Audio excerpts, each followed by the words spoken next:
morning, good afternoon, good evening. Hi, everyone. We're so happy to see you here for another absolutely staggering Power to Fly virtual event. Now, my name is Meg Alexander. I am so happy to be here with you all today, and I'm really excited to be your moderator for this upcoming session. Now, before we go in and meet our host, I just want to go over a couple of quick housekeeping items, super relevant if you want to get the best possible virtual experience today. So, the first thing we like to highlight is participation. You are our community members, which means this event is entirely about you. Now, you can, the time that you spend with us, we very much value. And since you decided to be here with us for the live stream and recording today, we want to make sure that you get prime treatment.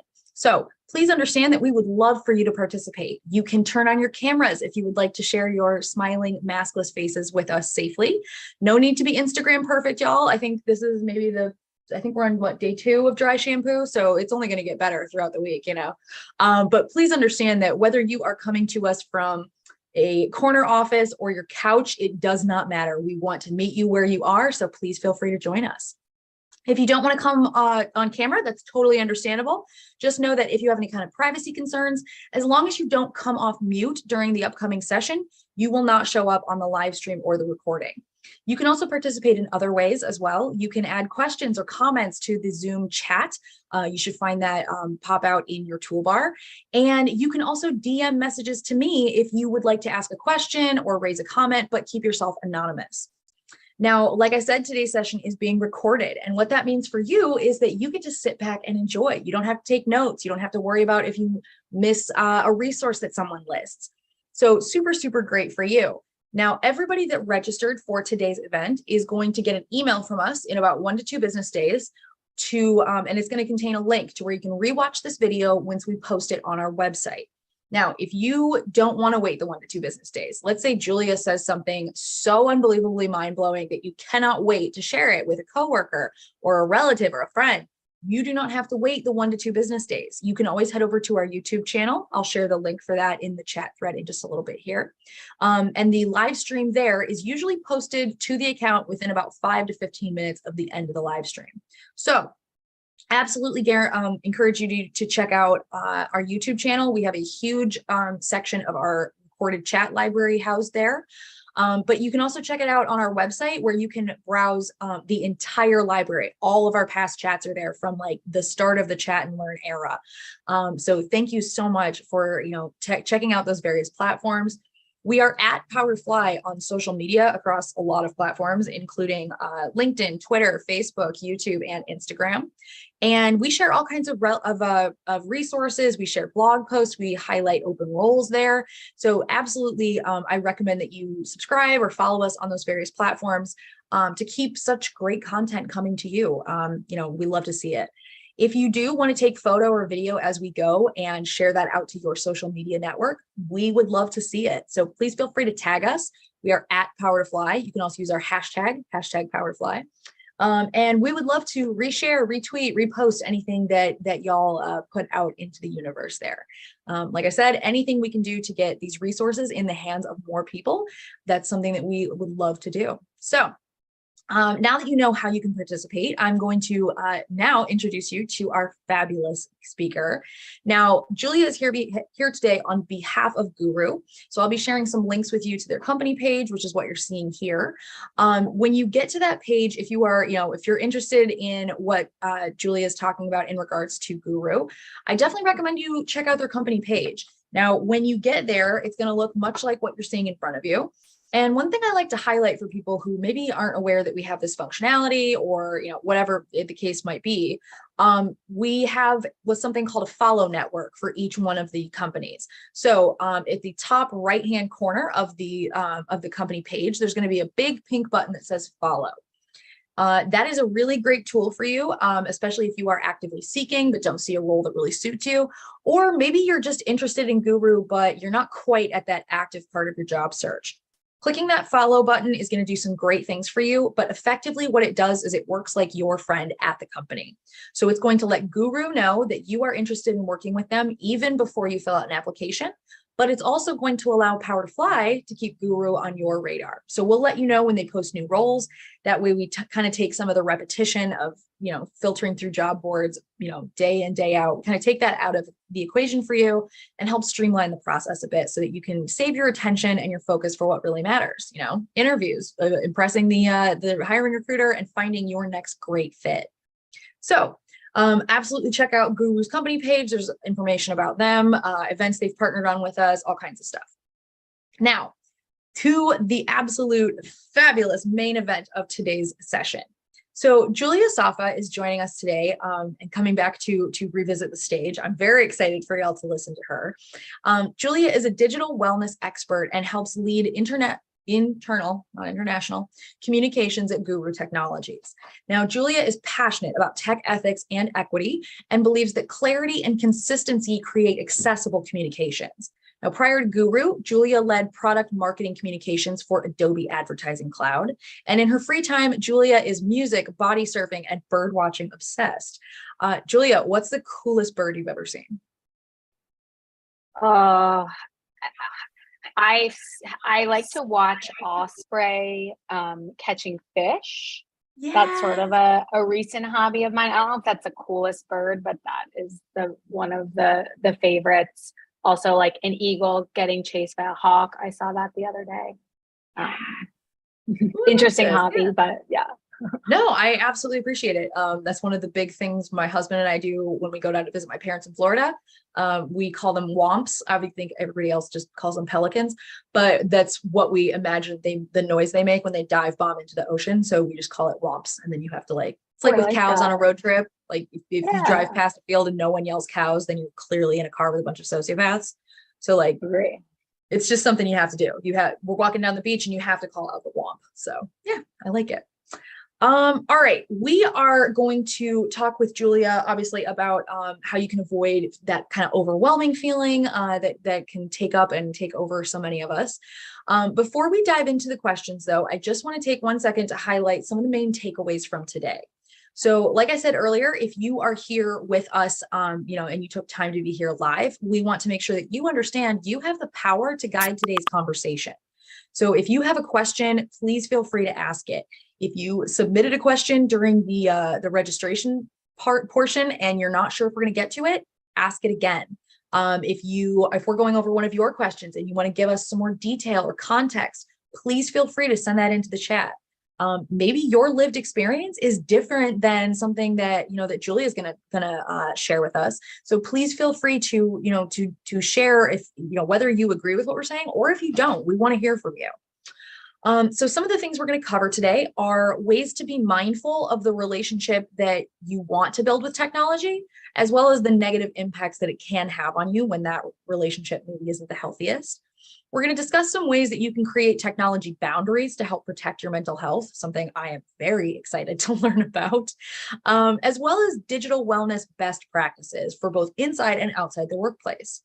Now, Julia, I know you have some slides you want to share with us, so I'm going to take a step back off screen, but I cannot wait to hear you share even more wonderful expertise with us. So I'm going to turn the floor over to you. Yes. Thank you so much, Megan. And thank you everyone for being here. It's a very sort of meta situation, but you have all these choices about what to do with your very scarce time and attention in a digital world. And you've chosen to be here. So like Megan said, I'd love to hear from you. I want to learn from you all about the issues that you're facing as much as I can impart some sort of wisdom with you. And so I want to take a step back and sort of address the fundamental problem here. And if you're on this webinar, you probably are familiar with it, which is that if we have an abundance of digital inputs and inputs coming from all places, including our personal lives, text, Twitter,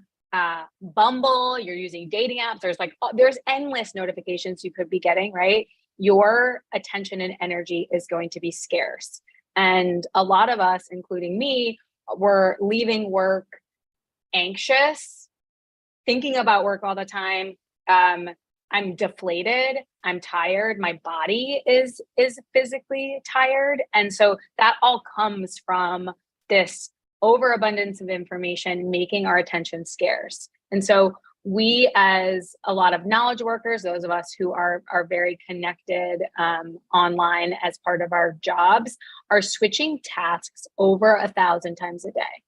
So not only is that not helping us do the work that we were hired to do, but every time you switch tasks, you are not multitasking. So who here has been a self-proclaimed multitasker? I certainly have. And that's actually a fallacy, right? You are just switching tasks, and your brain is cognitively context switching every time you do that, which can be really exhausting. So if you want to go to the next slide, Megan, I really wanted to call out some stats. There's a woman named Anne Helen Peterson, amazing writer, just published a book called Out of Office. She writes about burnout and female burnout. And so women and other groups that are marginalized historically are actually feeling the burnout and the consequences of information overload more than other groups. So it's very important for me to call that out, because this is a space where we can talk about that. And that's because, one, we're doing the managerial work of things at home typically. And then also, according to this research, women and folks in caretaking positions are doing caretaking of people at work. So we're doing that sort of double duty, and all of this impacts business. And it's exciting to see this research continue. And there's so much more to do on this. And so definitely would love your feedback on that. So if we go to the next slide, I kind of want to share why this matters to me, which is I was working in tech. This is me on my desk phone. I would get calls on my desk phone. I would get messages. I would get emails. People would come up to my desk asking me the same question. And I became super burnt out because that was not nourishing work, like taking a call from my desk phone. And so I think there's an animation in here, Megan. And so what happens if we have all of these red dots and all of these ways that we're being bombarded with this information overload? Your body, your human body, is actually registering all these red dots, emails. There's a ton of research on this, if you don't believe me, as a threat. So it's a threat that you have to respond back to someone, that you're missing something. And that's taking you out of like what gives you joy if you're at work, or what you're concentrating on. And so you're in this, like, your sympathetic nervous system is stressed mostly all day long because of all these digital inputs. And so of course we're burnt out. And so our stress response cycle cannot sort of feel the difference between a lion and thousands of slaps. And so what in my journey I did was I quit my job.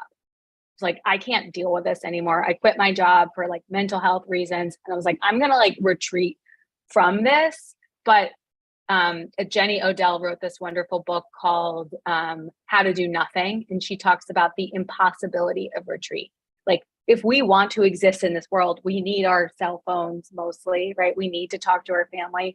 And so how do you find that boundary, that personal boundary? And then if you're in an organization, what can the organization do to help create these guardrails or other boundaries, evolving best practices, especially in a hybrid and remote world where all of these lines are blurred? So that's what I'm kind of here to talk to you about today. I have a ton of resources that like you could share, that I can share as templates, but very curious to know what everyone thinks, and really, again, appreciate your being here and for all your thoughtful questions, which we can move into unless there's anyone wants to come off mute and share. I see Margie from Information Overload Council. Thanks for being here.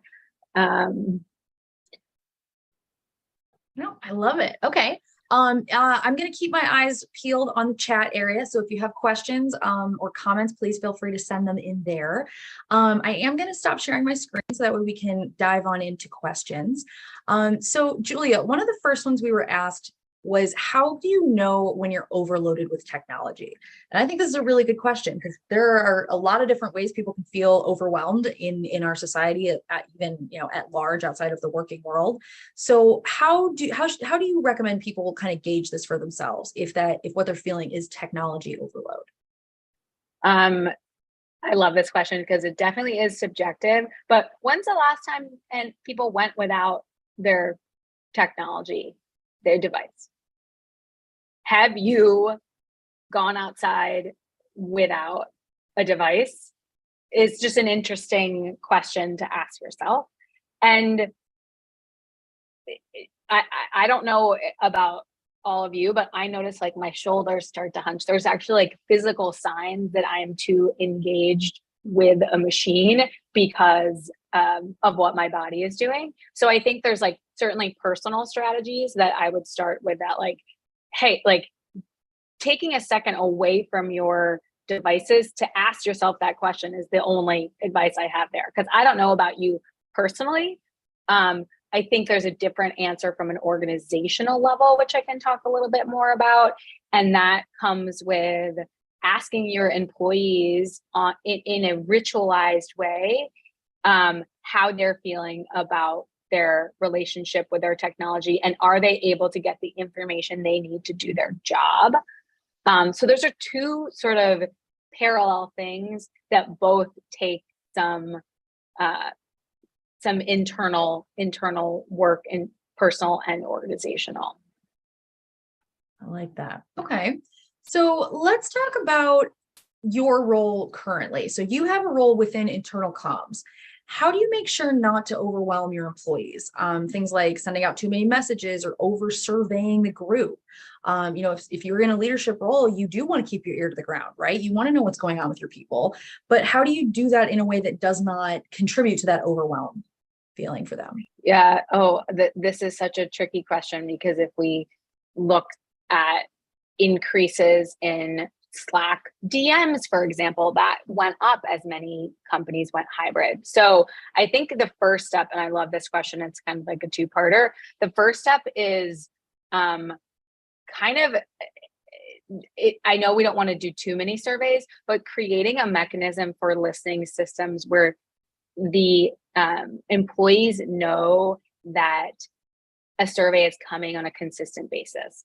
So for example, at Guru, we every 6 weeks send an employee satisfaction survey. The team knows by now, and we always send it in the same way, kind of at the same time on the same day. So there's some consistency, and it's not like, oh, this is this other ping that I have to respond to. People know what their expectation is. So it's kind of this expectation setting. And then from there, we at Guru have gotten some interesting information. Some of our employees shared that, quote unquote, comms were noisy.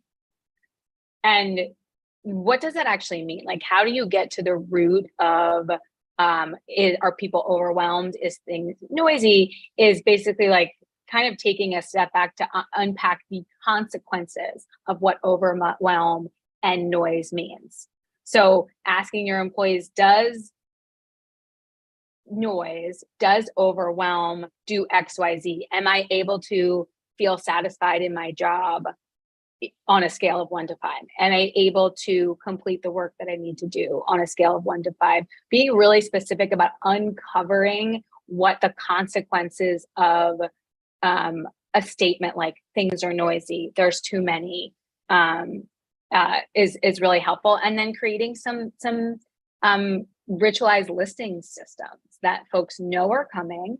And I think lastly, and I can only speak for sort of like how Guru is doing this, but we have something called Project Ritual, which in addition to sharing surveys around employee satisfaction, is we send bi-weekly a all company newsletter.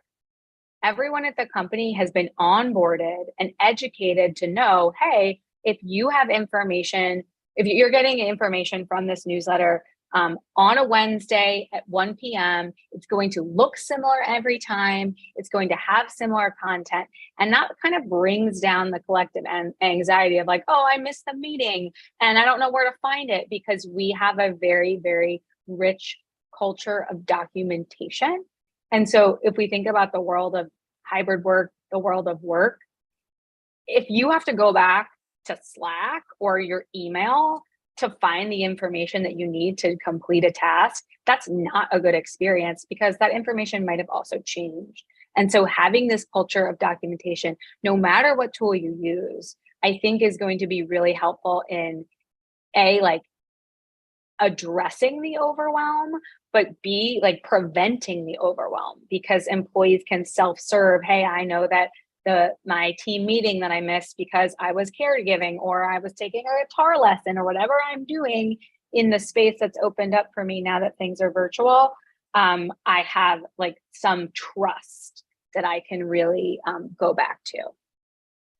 Ooh, I could that. go on and on, but it's about trust, right? It's about creating a layer of trust so that people can do all of the things that they need to do. Yeah, we had a comment in the chat from Adil saying maybe there should be a guide for configuring your notifications on the first day. I think that's wonderful. I remember when I first started with Power to Fly, one of my trainers talked me through how she sets up her inbox.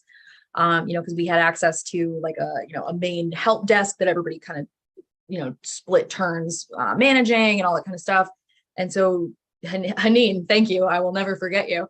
Taught me how to set up my inbox, and she was like, yeah, this is how I do it, and this is how it works for me, and it has been fabulous. Like, I can't remember how the settings go, but it basically bumps up everything that's current that I haven't looked at above everything I have looked at.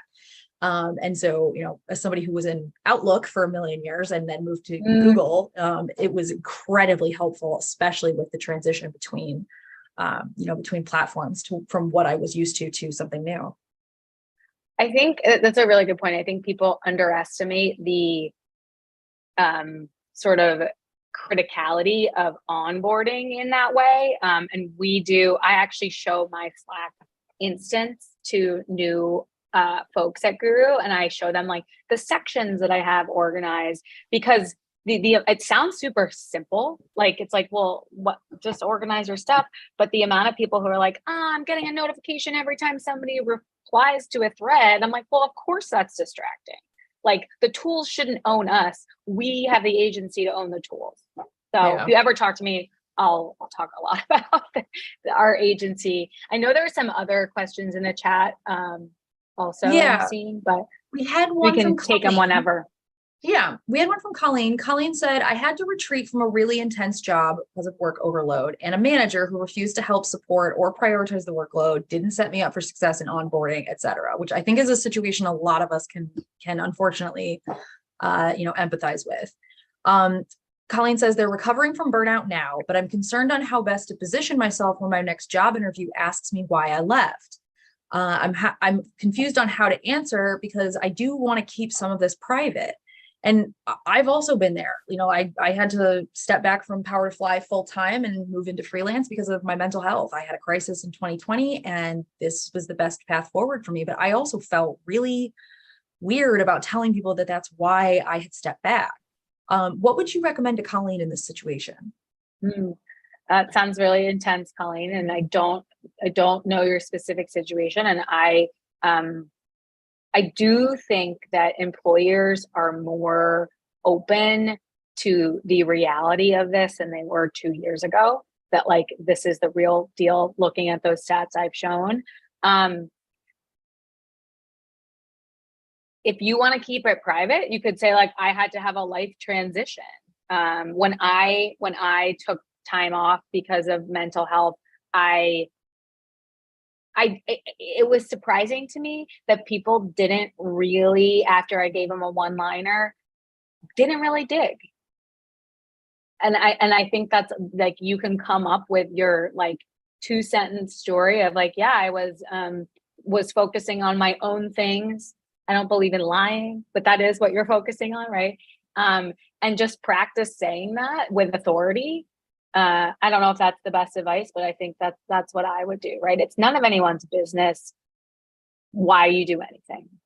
I agree there. I mean, it's part of the trust, right? If you don't feel safe saying exactly what happened, or even if it's just not their business, that's totally fine. I think I used to say something along the lines of, there were some changes in my personal life, and I had to kind of reprioritize and figure out what was important to me and what was really serving me. And so I had to make a lot of changes. Yeah.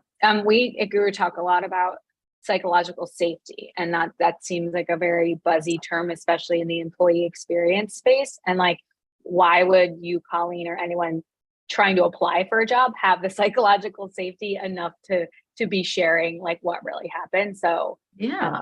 You're probably not alone. Oh, of course, no. And I think, this also goes to a really good point. And I'm only thinking of this because it was the chat that I just came off of, but that idea of having to like someone asks you a question, you give them a reason. You don't need to defend that. The reason, like the logic that you're giving them should be enough, especially when it is somebody it's not really their business why something happened. This goes very much hand in hand with what we tell people about. Make sure that you're also interviewing the interviewer right back. You want this to be a good fit for you. So are these going to be people that will respect your boundaries, your needs, your privacy? If you were to say like, hey, I've got some personal stuff going on, I need to take a day off work tomorrow. Or are these going to be the kind of people that like demand you bring a doctor's note for having called off sick one day, as has happened to me multiple times. So, think about that. Think about it and consider it when you're looking at these companies, because like how they're asking or responding to this is going to tell you how they'll do it if you need support later on. So big thing to think about there. That's its own, Colleen, we could have our own separate chat and learn about that. Oh yeah, 100%. Zach had written in a question saying comms are not job or project related, just socializing, which I get is important, but can also be an annoyance because they're not necessary. How can we deal with this politely? I want to know what you say to this, because I know that within my own, like, I think that I heard somebody call it neurospicy this morning. Within that, like, I can get really overwhelmed, and it doesn't matter if it's like happy birthday messages or if it's like, there's a code red on this project and we need help, blah, blah, blah. So what would you recommend to Zach about people that, are dealing with an overload and you don't want to be the buzzkill, but sometimes it's just too noisy? Yeah. So if I'm interpreting this correctly, Zach, you're talking about like, this is not work this is not work related. This is like, yay, it's Megan's birthday and Julia got a new dog and is showing everyone. Mute, like, kind of similar to Colleen, like you don't have to participate in the social aspect of work. There are like systematized ways to actually do that. So if we think about, I don't know what tool you use, but if it's Slack, you can create like priority sections in Slack that are like, these are my work things. And then you can make another section that's all the social stuff. And if you want to come to it once a week, sure. I don't know this sort of like cheer pressure happening in your organization to think that like you do have to be responding. I've seen some organizations, Slack themselves has, I believe, and maybe it wasn't Slack, so I won't share that, but like folks have one instance of their Slack or Teams that's like for social stuff and another instance for work stuff. So having a like clear, especially smaller organizations might not have those distinctions, but personally, I have those distinctions, and that helps me figure out, okay, like it's a lull in my day. I'm feeling, like I'm ready to like socialize a little bit. And I'll go in, and then the other times I'm like, no, heads down. So it's like, there's an organizational way, and then there's also a personal way. And I can share some resources on like how to do that. Adil chimed in asking if what you had said was cheer pressure, because that's absolutely perfect. I did not make that up. I did not make that up, but yes, I did say cheer pressure. I like it, because I mean, it can feel like if you're not actively as excited as everybody else, you're kind of a buzzkill. And so I completely empathize with this. It can be very difficult. I have handled this before by just telling people like, I only have so much bandwidth. I am very excited for you, but I'm having a really hard time focusing today. So this is what I have to like kind of keep myself on. But yeah, I completely agree with you, Julia. Like it's a rough situation to find yourself in. Zach says it's overwhelming and productivity killer for bad distractions for me. So I completely understand where you're coming from there. A phrase. Go ahead. Sorry. Just quickly, a phrase that's related to this question, and then it looks like there's some other questions we got that were written in that is super helpful, like in terms of socialize. We also work. This is for Zach, and like I practice this too, is not right now, and here's why. So to Megan, your point, like hey, Kate, you want to come to the virtual happy hour or the regular happy hour? No, not right now. And here's why, because I want to prioritize this. So you're not like saying no, goodbye, you don't matter, but it's like, hey, not right now. And here's why, and it leaves it open. So the catchphrase for the ages. I mean, it kind of is the same way if you're like RSVPing to an event, right? Like it just because you aren't excited and don't want to go, you don't have to respond like bah humbug, birthdays are the worst. Like, you can just say like, no, I'm sorry, I got something else going on that day, or I've got something else I got to focus on. So yeah, I like that. Katie had also written in a question saying, on the flip side of what Zach was talking about, what are some ways that you can encourage your employees to join in on a culture initiative like ERGs or something like that without forcing them or making them feel uncomfortable? This is a hard question. It's a little outside of what we're talking about, but Julia, do you want to touch on it? Yeah, as best I can. So I'm on internal communications, which does relate to employee experience very much. And so I've thought a lot about this. I think it depends what kind of work you have. Guru is a hybrid culture. So we have some people coming in the office, sometimes some people fully remote. And I think the remote culture piece has been the greatest challenge for us. It's like, how do we get people excited to join like virtual trivia when they're already zoomed out? And so I think like the ERG piece is interesting, specifically. And that is something that we've done. And I haven't heard too many other organizations do this, but maybe one of my people ops colleagues can weigh in, is that we started to have sort of like elected positions or an application for a position to be part of an ERG. And that changes the mental model of like, are you like, it is a privilege to be doing this work. And we want people who want to be involved in it. And there's like an 80-20 rule. You're never going to get 20% of the people involved in stuff. And you just have to like let those people go and do what they're going to do. But like changing the conversation, the mental model around like an application and making things a little more special is like kind of psych 101. And for the ERG specifically, we actually attach some sort of monetary compensation for being part of them, because Guru believes that being part of ERGs and creating diversity, equity, inclusion, belonging is like, should be a paid position. It's not like extra work. So we compensate those folks in different ways. I mean, Katie, other than that, it's sort of like creating moments that other people see and want to join versus saying, hey, everybody's got to participate in this. Like Melissa Joan Hart in Can't Hardly Wait. She's like, sign my yearbook. Like nobody wants to sign her yearbook if she's doing that.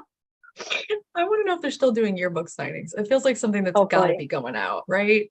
Like I've got yearbooks that I've carted to like 3 different states. I don't think I've cracked them in 20 years, but they're still there on my bookshelf. So, bonkers.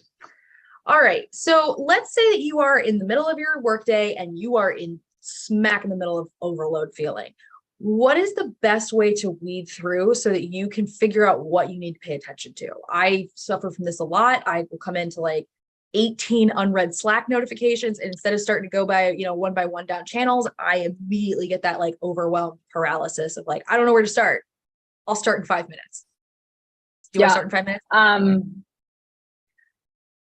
Well, I think there's a couple of things here. One, it's like, do you have time to actually like clear your head and step away from all the things, because like you are more powerful, and like a notebook is more powerful than the pull of all of these notifications.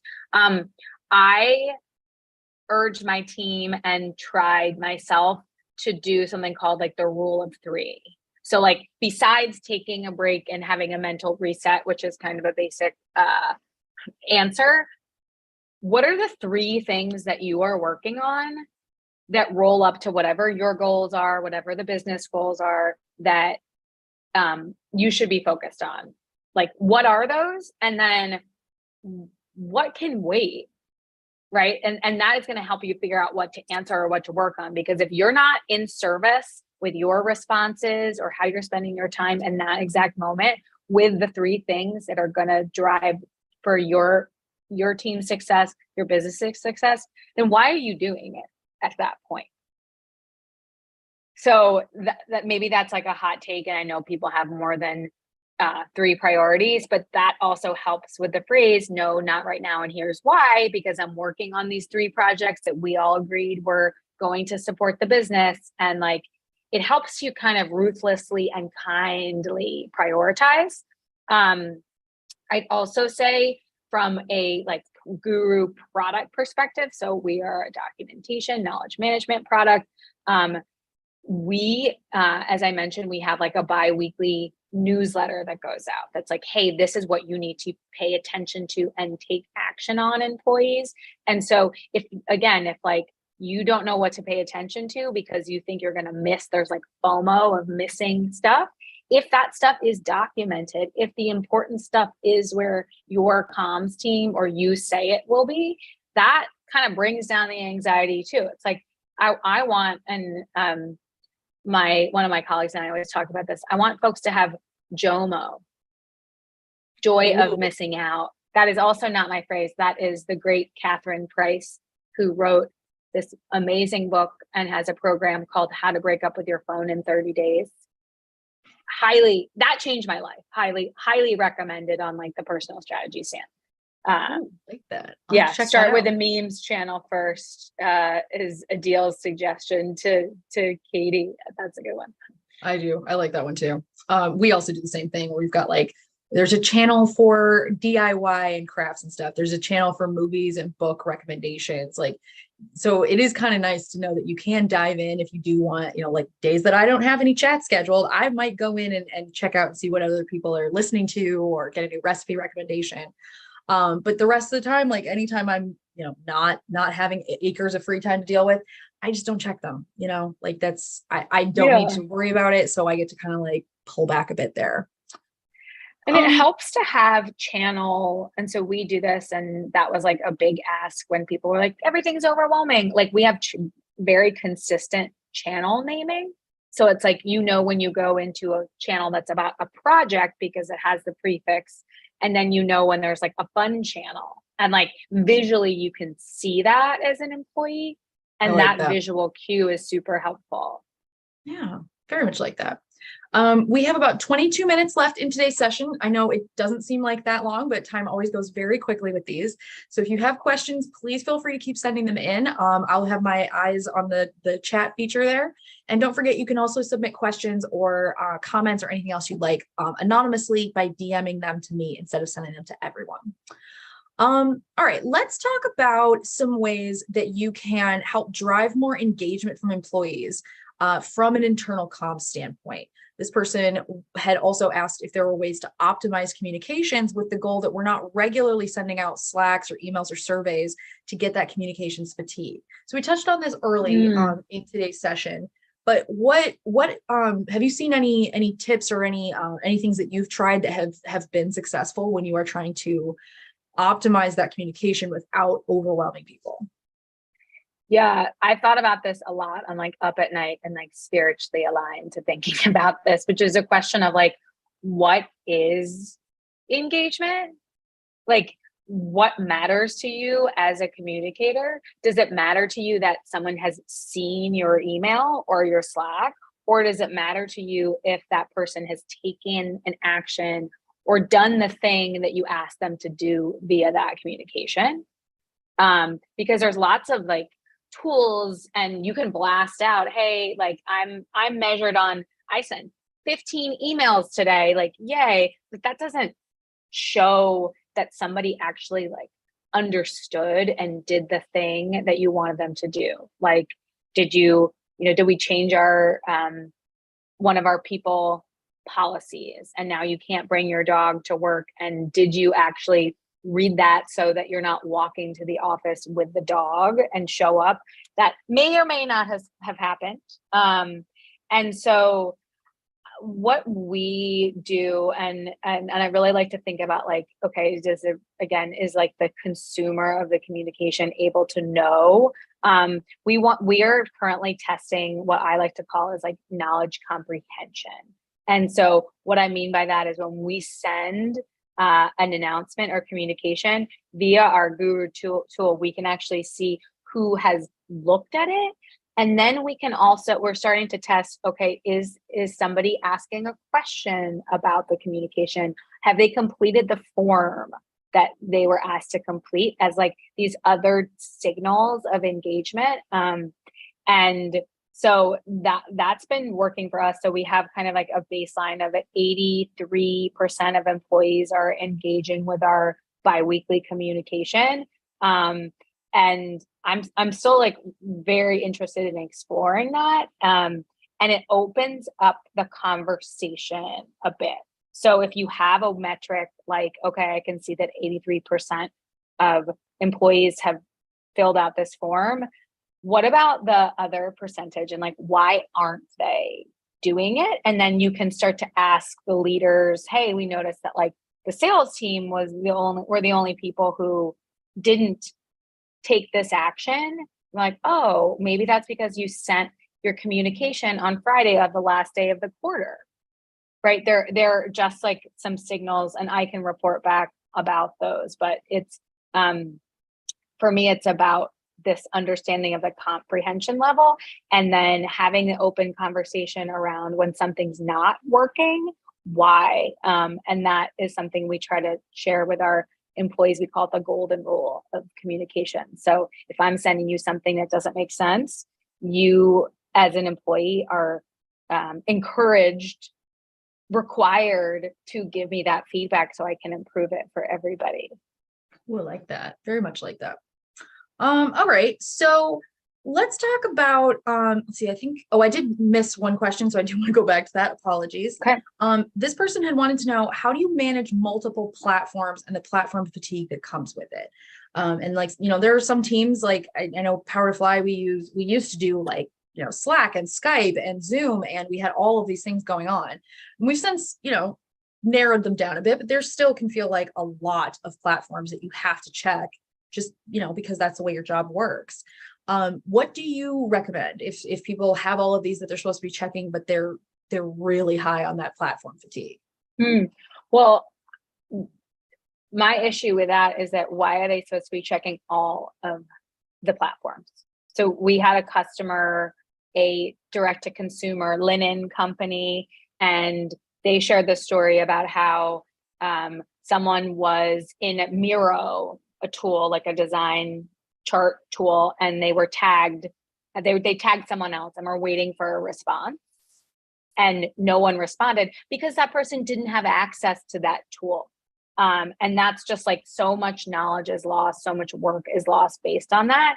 So what we did at Guru, and we were about 200 people when this happened, but is that we made it very clear what tool to use for what and when. And that was part of the onboarding. So we said, hey, in Slack or in Skype or MS Team, whatever chat tool, if you want, do not store any information in here. Some companies like GitLab, their Slack erases after 90 days. It expires, right? So that's like a forcing function to have something that's documented. What I'd also recommend, and it depends on what this person's sort of tool set is, but for us, we have Slack as what I call like our communication command center. And so I've set up, anytime I get a ping from Google Docs, Google Calendar, Asana, Loom, just some of the tools that we use, Zapier, that all comes to Slack. So I have all my notifications, even if it's sending me to other places, I have notifications in one spot so that I can triage them based on what we talked about before with like the sections and the importance of those things. I like that. I think that's really great. So here's a question though. So say somebody is in that position where they're like, there's too many places to check. I'm not quite sure what to do with this. Do you think that that's something that should be able to be taken to like HR or something and say like, or to your manager and be like, hey, there's so much going on. I want to make sure I'm prioritizing this right. Is there a way that I can, plugins or apps or whatever, is that something that should be more on the employee to kind of go in and research themselves? Or do you think that's a question that's worth asking first within the company? I believe so. I came into an internal communications role because I saw this problem at Guru. That is the only reason. I was in a different role and I was like, whoa, our Slack is out of control. How are we going to grow? It's driving me crazy. I spent so many times like redirecting folks. And so like I made a role for myself. And so this should be a company priority, especially for folks who are remote hybrid, because this is the digital workspace, right? Like, and so I don't have an opinion, honestly, of is it like we had a cross-functional working group involving folks in people ops, comms, IT, because this should be like getting information to do your job is a business issue. Alignment is a business issue. And so it should be a priority for your business. It also definitely impacts employee satisfaction and happiness, because if you're spinning your wheels, context switching, and you're not doing the thing that like gets you in flow, that's a business issue. Yeah. So no, I think that's that great. is my major TED Talk moment for today, but it should be a company priority. Agreed. Well, and this is also one of those things where if you don't say anything, and then that's, so then nothing really changes. So then the next person that is also experiencing this might also feel the same way of like, well, nobody else handles this. It's just me. So it must just be me. So even if they're not able to give you any help, at least if you're raising this as like, hey, this is something I'm struggling with, then the next time somebody raises it, it won't be the first time they're hearing this. It might not be a situation that can be solved right off the bat, but odds are you are not the only person that feels like this. Totally. And then that goes back to the like psychological safety piece and the belonging piece. Like that's super isolating to like feel like you're controlled by the tools that. Oh yeah. Oh, absolutely. All right. So let's talk about some of the platforms or the apps that you use to organize information. This person had said that they're currently working in a hybrid mode. So they work on a notebook system, but they don't always have previous notebooks with them depending on where they are working. So what do you do when you're trying to organize information that is mostly yours, right? Not belonging to somebody else, not something anybody else needs to see. How do you handle this? I mean, I know that this person doesn't have their notebooks, but the paper notebook is super, super helpful. I also say like, I think as like tech happy folks, many of us, myself, I'm like, oh, this tool is going to help me. This platform, this thing that I'm going to buy or sign up and use, and my colleagues will use, like, this is the silver bullet, this is the answer. And it's not. It's about like how you use it, if it's a product, it's about how you implement it and like where you're using it and how you're using it and what your habits are around it. And so, I work for a knowledge management company that does documentation. So I believe that like dynamic documentation is super helpful, even in the personal sense. But I don't think that like there is a silver bullet at all for any of this. And I would, from a philosophical standpoint, there's a couple of people that this person might want to check out. Cal Newport is a computer science professor, acclaimed author. He's incredible. I don't work for him, but I did he has like a time block notebook, which has been very, very helpful for me. And you can not buy his notebook and look up what he does, which is essentially block time when you're doing your best work, different kinds of work, so that you can have a process so that when the day is over and you don't have your notebook, you at least have had like a system to figure out when you're going to take the next step. An old school version of Cal Newport is this guy, David Allen, who started this. Have you heard of this, Megan? Getting Things Done. I listened to him on CDs in my car driving on 101 in Silicon Valley, trying to get my life together. But he has some interesting ways of organizing and like prioritizing email inboxes and that sort of stuff. But it's about like your application and thoughtfulness around it. Sorry, I don't have like the tool that's the silver bullet.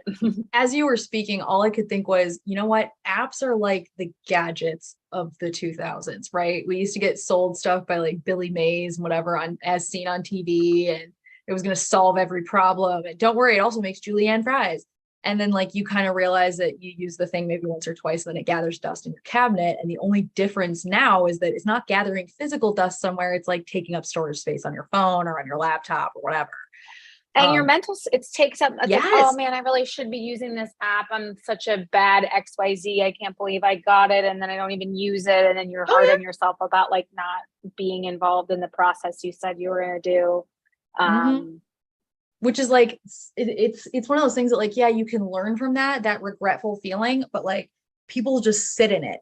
Not just people, I am people. I do this all the time where like, you know, I have a mood in it and, or I have like a mental health app that I use to track my mood because I live with bipolar disorder. And so it can be very disorienting, but also like really hard to kind of keep track and keep the big picture in mind.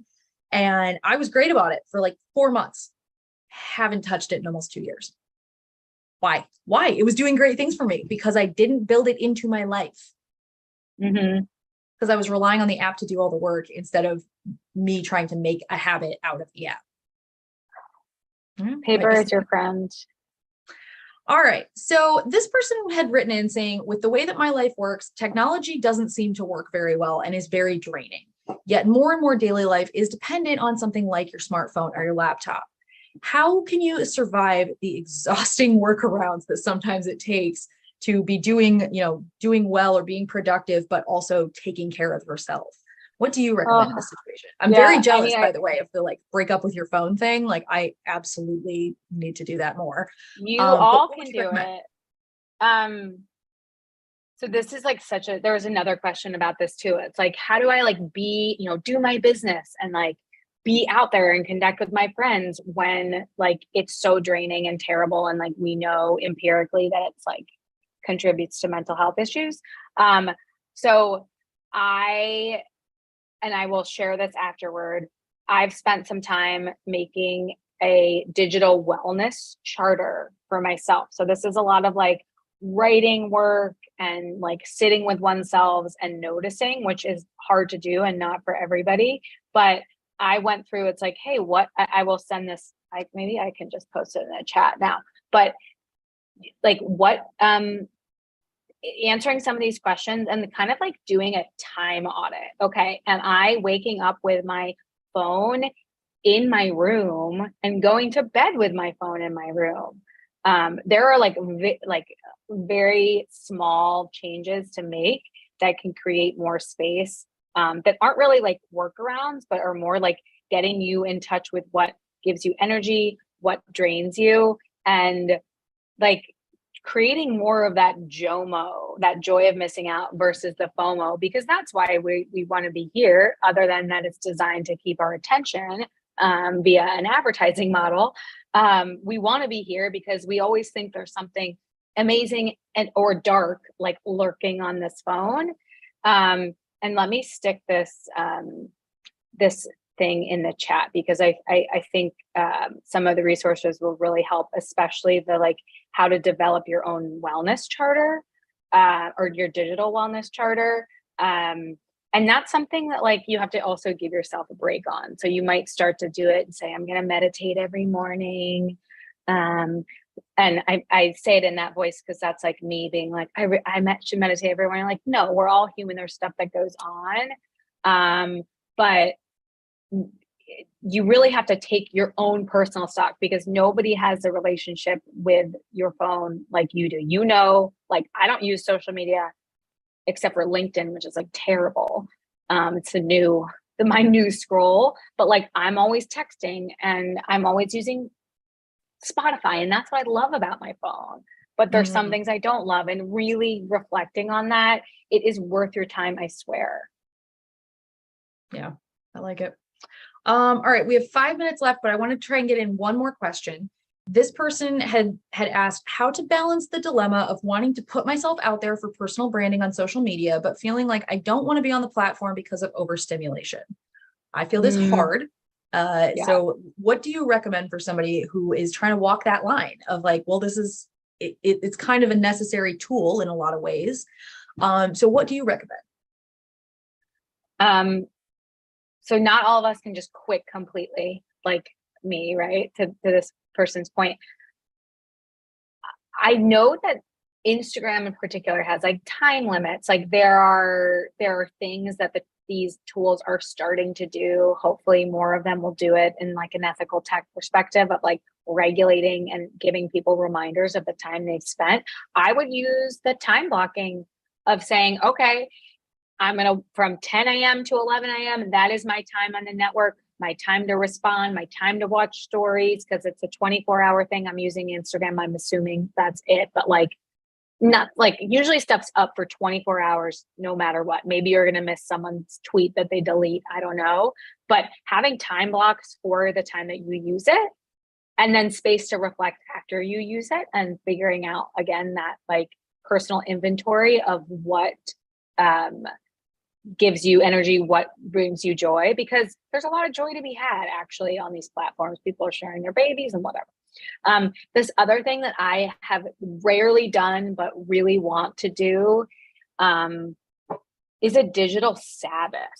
And so, you know, Sabbath and day of rest comes from ancient traditions and many of them. And the idea of like, hey, I'm not going to like be involved on you know, Saturday or Sunday or whatever day, or even just like start with an hour. And that is part of the Break Up Your Phone book. It's like spending a whole day without a phone is like the culmination, spoiler alert, of this. And I think that that is a really great way to at least explore what balance would look like. Yeah, I like that. Okay, we have 3 minutes left. So in the time remaining, I do want to touch real quick back on Guru a little bit. So the slide that y'all are looking at right now, this is some questions that we had asked of Julia prior to today's session. And I want to discuss some of the answers that you gave us here. I want to talk first off about your favorite part about working at Guru. Tell us about those built-in mechanisms, how that company core values and how company culture is reinforced. Yeah, and this is to Katie's question about culture a little bit. So we have core company values that when I joined, that was like why I joined, right? Because it was like, oh, tech, soulless, whatever.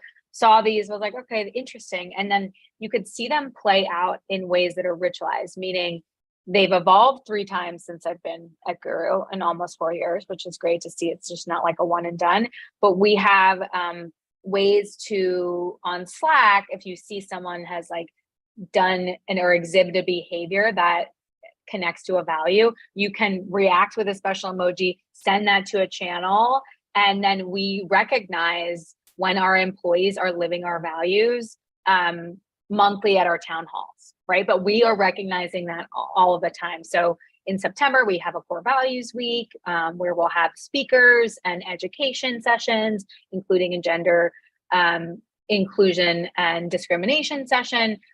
So we really like underpin a lot of the behaviors and the actions that we do with our values.